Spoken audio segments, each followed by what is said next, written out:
کہ یہ نہیں دیکھ رہے کہ اس سے نقصان کس کو ہو رہا ہے. کوئی فکر نہیں ہے کہ ملک کو کیا نقصان ہوگا. جو انہوں نے کیسز میرے اوپر اٹھائے ہوئے ہیں ذرا وہ سن لیں. سب سے جو قوم کے سامنے، کیونکہ اللہ الحق ہے، میرا ایمان ہے، ایمان ہی ہے، تو میں یہ سارے ایک طرف کھڑے ہو گئے ہیں، اسٹیبلشمنٹ ساتھ کھڑی ہو گئی ہے، اکیلا ان کا مقابلہ کر رہا ہوں. صرف توحید پہ، لا الہ الا اللہ پہ، ایمان اللہ پہ ہے. اور جس طرح اللہ ہر ان کی جو بھی کوشش کرتے ہیں خود ہی سچ سامنے آ جاتا ہے.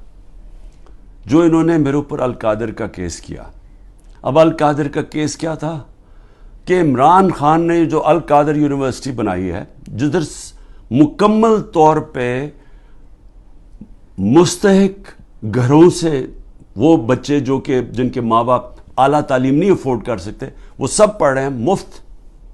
اور میں بتا چکا ہوں، سیرت نبی کو ہم نے بنایا کہ فیوچر لیڈرز بنے، تربیت ہو ان کو، اور ساتھ ساتھ اس کے ٹیکنالوجی بھی. یہ ہے اس کا جو ویژن ہے یونیورسٹی کا. اس کو سامنے لا کے بہت بڑی سکینڈل ہو گئی. اور اب پتہ چلا ہے کہ انہوں نے اپریل 2020 میں تفتیش کی تھی. وہ میں پہلے کہہ چکا ہوں آپ کو. نیشنل کرائم ایجنسی انگلینڈ کو رابطہ تھا نیب کے ساتھ. یہ جو سیٹلمنٹ ہوئی تھی ملک ریاض کی فیملی کی اور این سی اے کی، یہ سارا کچھ نیب کو پتا تھا. اور نیب نے اپریل 2020 میں یہ انکوائری بند کر دی تھی. ایک دفعہ انکوائری بند ہو جائے وہ نہیں کھول سکتے آپ. اور انہوں نے جو سب سے بات جو چھپا لی، جس کے اوپر اصل بات ہونی چاہیے، کہ این سی اے نے ملک ریاض کا جو پیسہ تھا وہ فریز کیا کیوں؟ وہ منی لانڈرنگ کی وجہ سے نہیں کیا. وہ انہوں نے کہا کہ ایک ٹرانزیکشن ہوئی، اور یہ سنیں ذرا غور سے، کہ حسن نواز نے پراپرٹی بیچی ملک ریاض کے بیٹے کو، اور وہ جو پراپرٹی بیچی وہ 50 بلین پاؤنڈ کی بیچی.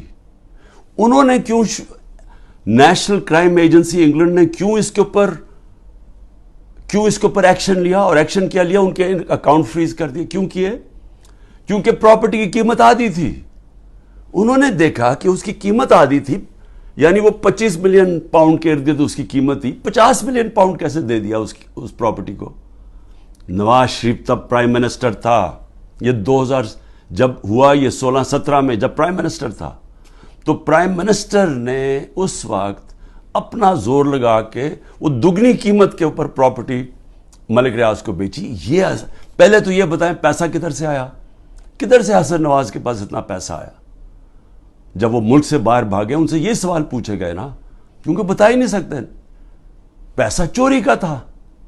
اور پھر وہ پراپرٹی دگنی قیمت پہ بیچ دیتے ہیں ملک ریاض کو. وہ کس لیے بیچی؟ اور وہ اصل کہانی وہ ہے القادر کی.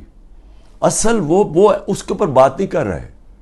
کوئی پوچھ نہیں رہا نواز شریف سے کہ بتائیں جی بیٹے نے یہ پراپرٹی، اور آپ کو کیوں اتنی مہنگی پراپرٹی خریدی ملک ریاض نے. اور یہ بھی ہو گیا کہ یہ سارا کچھ پتا تھا نیب کو. ان کا جو ڈپٹی وائس چیئرمین ہے اس وقت نیب کا، وہ اس کمیٹی میٹنگ میں بیٹھا ہوا تھا جب یہ کیس کلوز کیا گیا. مجھے 3 گھنٹے انہوں نے بٹھایا سوال کرتے ہوئے، میرے سے پوچھا، جب ان کو سارے پتا تھا جواب. کیونکہ وہ ڈپٹی چیئرمین کو بھی پتا تھا، پروسیکیوٹر جنرل کو بھی پتا تھا. اس وقت جو ڈائریکٹر تھے نیب کے پنڈی میں، منگی صاحب، وہ بھی بیٹھے ہوئے تھے اس میٹنگ پہ.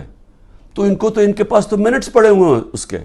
تو پھر یہ کیوں میرے اوپر سارا کچھ کیا، اور یہ جو میرا وارنٹ نکالے اور مجھے اریسٹ کیا.